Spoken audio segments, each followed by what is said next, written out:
आता हे नळावरची नवरा बायकोची जर भांडण जर झालं तर नळावरच्या भांडणाची बातमी हा अमोल शिर्के न्यूजला देतो. माझा संसार उद्ध्वस्त करण्यासाठी फक्त एकमेव अमोल शिर्के हा माणूस कारणीभूत आहे.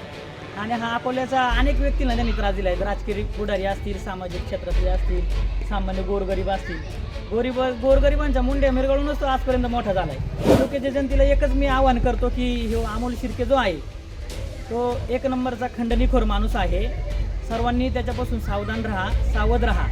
कोणीही त्याला कोणत्याही गोष्टीची बातमीची कोणतीही भीक त्याला घालू नका. कोणीही त्याला जवळ उभे करू नका. हा मांडवणी करणारा माणूस आहे. ज्याचं खाईल त्याच्याच मानगुटी बसणारा हा माणूस. नमस्कार अकोलेकरांनो, मी सुनील चासकर. मी आत्ता आलो कुंभेफळ गावात. हे कुंभेफळ गावचं शेषनारायण मंदिर आहे. हे शेषनारायण मंदिर या गावचं ग्रामदैवत. हा माझा मित्र आहे अक्षय पांडे. याच्यावरती जो काय अन्याय झाला आहे त्या अन्यायाच्या संदर्भात त्यांनी मला इथं बोलवलेलं आहे कुंभेफळ गावामध्ये. आपण त्याच्याकडून जाणून घेऊया अमोल शिर्केनी याला कसा त्रास दिलेला आहे. अक्षय, कसा त्रास दिला? नमस्कार, मी अक्षय मधुकर पांडे, कंपोस्ट कुंभेफळ, तालुका अकोले, जिल्हा अहिल्यानगर. आम्ही आता आहे शेषनारायण मंदिरासमोर. अमोल शिर्केने माझा हा संसार जो आहे, कुटुंब माझं पूर्ण उद्ध्वस्त केलं. वन साईड बातम्या देऊन, टॉर्चर करून मला सारखा फोन करायचा, बाबा तुला बाईट द्यायची का, सारखा पोलीस स्टेशन येऊन सांगायचा पोलिसांसमोर, नाही का, याच्याकडनं पैसे घ्या, त्याला पैसे मागा. सारख्या पोलिसांनी मला वारंवार फोन करून पैशाची मागणी करायची. म्हणजे अमोल शिर्के पोलिसांना सांगायचं तुझ्याकडे पैसे मागायचे? हो हो हो. अमोल शिर्केने अनेक वेळा माझ्यासमोर पोलीस स्टेशनमध्ये किती वेळा आला. मी विचारलं, बाबा हा कशाला येतो सारखा? तेव्हा रोज येत असतात म्हणे. अमोल शिर्के पोलीस स्टेशनला रोज येतात आणि रोज ते बातम्या घेण्यासाठी रोज पोलीस स्टेशनला येतात. तुझा काही संबंध नाही. त्याच्यानंतर पोलिसांनी मला अनेक वेळा फोन करून, नाही का, पैशाची मागणी केली. आणि हा माणूस जो आहे, आता हे नळावरची नवरा बायकोची जर भांडण जर झालं तर नळावरच्या भांडणाची बातमी हा अमोल शिर्के न्यूजला देतो. यांनी मी तर असं म्हणतो, प्रत्येक नळावरती जे पारावरती जे भांडणं होतात, सगळे पारावरची भांडणं त्यांनी त्याच्या न्यूजला दिली पाहिजे. मी तर हे असं सांगतो, नाही का, असं त्यांनी करायला नाहीच पाहिजे. जर भावाभावांची जर भांडणं झाली, त्यांची पोलीस स्टेशनला NC जर झाली, NC नंतर ते भाऊ परत एकत्र होणारच आहे. हा त्याचा विषय. आणि उद्या नवरा बायकोची भांडणं झाली, त्यांची NC झाली, याचा काहीच संबंध नाही ना बातम्या द्यायच्या आणि यांचं वाढून सांगायचं आणि याव करायचं आणि त्याव करायचं. बाबा तू नाण्याची दुसरी बाजू काय ती पण बघून घे ना. नवऱ्यानं बायकोला मारला हा काय फार मोठा विषय नाही आहे. म्हणजे तू ह्या कुंभेफळ गावचे हे ग्रामदैवत आहे शेषनारायण. हो, इथं तू जे सांगतोय ते सत्य सांगतो. खरं सांगतोय. अमोल शिर्केने तुझा संसार उद्ध्वस्त केला. माझा संसार उद्ध्वस्त करण्यासाठी फक्त एकमेव अमोल शिर्के हा माणूस कारणीभूत आहे. आणि हा अकोल्याचा अनेक व्यक्तींना त्यांनी त्रास दिला आहे. राजकीय पुढारी असतील, सामाजिक क्षेत्रातले असतील, सामान्य गोरगरीब असतील. गोरगरिबांच्या मुंड्या मिरगळूनच तो आजपर्यंत मोठा झाला आहे. हा नेमकी हे संसार उद्ध्वस्त करण्यामागचं कारण काय असू शकतं? कारण फक्त पैसा. फोन करून मला फोन करणार, बाबा तुम्हाला बाईट द्यायची का, तुला काय करायचं ते कर ना, बाईट दे, नाही तर अजून 10 बातम्या लावा माझ्या, मला काही फरक नाही पडत. अकोलेकरांनो ऐका, पैशासाठी एखाद्याचा संसार उद्ध्वस्त झाला तरी चालन, असं अमोल शिर्केचं मत आहे. अमोल शिर्के पैशासाठी एखाद्याचा संसार सुद्धा उद्ध्वस्त करू शकतो, असं या पांडेंचं म्हणणं आहे. बरोबर आहे. अमोल शिर्केने असे हजारो संसार उद्ध्वस्त अकोले तालुक्यात केलेले आहेत.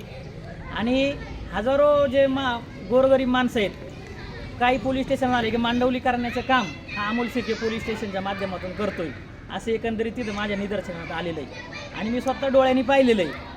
अमोल शिर्के अनेक व्यक्तींना फोन करून, बाबा तुम्हाला बाईट द्यायची का, तू बाईट दे, नाही तिकडे बातम्या लावणार तर अजून तू काय मीडिया चालवायचं तू चालव, तू का लोकांना फोन करून त्रास देतोय. आणि पोलीस पण त्याला हे जे गोपनीय माहिती जे असतात, गोपनीय माहिती त्याला देत असतात, हे चुकीचं आहे. गुन्हा सिद्ध होईल, नंतर त्याचं काय व्हायचं ते पुढे होईल कोर्टामध्ये, पण गोपनीय माहिती जी आहे ती त्यांनी दिली नाही पाहिजे. म्हणजे अमोल शिर्केला पैशासाठी पोलीस स्टेशनमधून सुद्धा गोपनीय माहिती दिली जाते असा हो, आरोप आहे. पैशासाठी गोपनीय माहिती अमोल शिर्केला दिली आणि तो पब्लिश करतो ग्रुपवरती. गोपनीय माहिती जी असते, तो जबाब वगैरे जे असतात, असे त्यांनी पब्लिश नाही केले पाहिजे ॲक्च्युली. आणि पोलिसांनी पण गोपनीय माहिती जे जबाब असतात, चार्जशीट दाखवल्यानंतर तू काढून घे. अशी गोपनीय माहिती पब्लिश करणं वगैरे हे पूर्ण बालिश चाळे हा अमोल शिर्के करत आहे, असं मला स्पष्ट त्या अमोल शिर्केवरती आरोप आहे. तुम्ही तालुक्याच्या जनतेला काय सांगू शकता? तालुक्याच्या जनतेला एकच मी आवाहन करतो की हे अमोल शिर्के जो आहे तो एक नंबरचा खंडणीखोर माणूस आहे. सर्वांनी त्याच्यापासून सावधान राहा, सावध राहा. कोणीही त्याला कोणत्याही गोष्टीची बातमीची कोणतीही भीक त्याला घालू नका. कोणीही त्याला जवळ उभे करू नका. हा मांडवणी करणारा माणूस आहे. ज्याचं खाईल त्याच्याच मानगुटी बसणारा हा माणूस आहे एकंदरीत असं तो दिसतंय. एका बाजूला बोलतोय का मी भूमिहीन आहे, दुसऱ्या बाजूला आज त्याची कोट्यवधीची प्रॉपर्टी दिसते. हे काय असेच गोरगरिबांच्या आमच्यासारख्यांच्या गरिबांच्या मुंड्या मिरगळून मोठा झालाय तो. गोरगरिबांना, राजकीय लोकांना त्रास देतो. त्रास देतोय तो, कंटिन्यू देतोय. आता सगळे सांगतात आता भेटल्यावर सगळे सांगतात अमोल शिर्के लय डेंजर माणूस आहे, लय डेंजर माणूस. काय डेंजर काय तो पण तुमच्यासारखा माझ्यासारखा माणूसच आहे. मग आजपर्यंत ज्या ज्या लोकांना त्रास दिलाय ते लोक समोर काय येत नाहीये? मी सर्व अकोल्यातील सर्व नागरिकांना आवाहन करतो की ह्या अमोल शिर्के नावाच्या ज्या नामक व्यक्तीने ज्यांना कुणाला त्रास दिला असेल त्यांनी सर्वांनी समोर आलं पाहिजे, समोर येऊन बोललं पाहिजे. सर्व मी जिथं जाईन तिथं बोलतो बाबा अमोल शिर्के नाही त्याचं नाव नका तू, त्याचं नाव नका. लय मोठा माणूस, लय मोठा म्हणजे किती मोठा आहे हा. तो काय वाघ बिग आहे की या तालुक्याचा?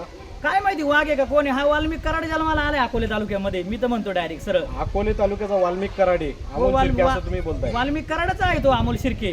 प्रत्येकाच्या गरिबांच्या मुंड्या मिरवळून आज मोठा झालाय ना हा. अकोलेकरांनो ऐका, काय कष्ट करतो, काय घाम गाळतो, कुठल्या शेतामध्ये जातो, कुठं कष्ट करतो तो, कसा मोठा झाला. सगळ्या अकोल्याच्या जनतेला माहिती आहे हा कसा मोठा झालाय. काही सांगायची गरज नाही. 10 वर्षाच्या पोराला जरी विचारलं आणि 50 वर्षाच्या माणसाला जरी विचारलं तरी तो सांगेल बाबा अमोल शिर्के कसा मोठा झाला, याचा इतिहास काय सगळं माहिती आहे, सगळ्या जनतेला माहिती आहे. अकोलेकरांनो ज्या ज्या नागरिकांना या ब्लॅकमेलरनी त्रास दिला असेल, या अक्षय पांडेसारखे जे असतील त्यांनी समोर येणं गरजेचं आहे. हा वाल्मिक कराड हा कुठेतरी आपल्याला संपवायचा आहे. मुळासकट या वाल्मिक कराडला संपवायचं आहे.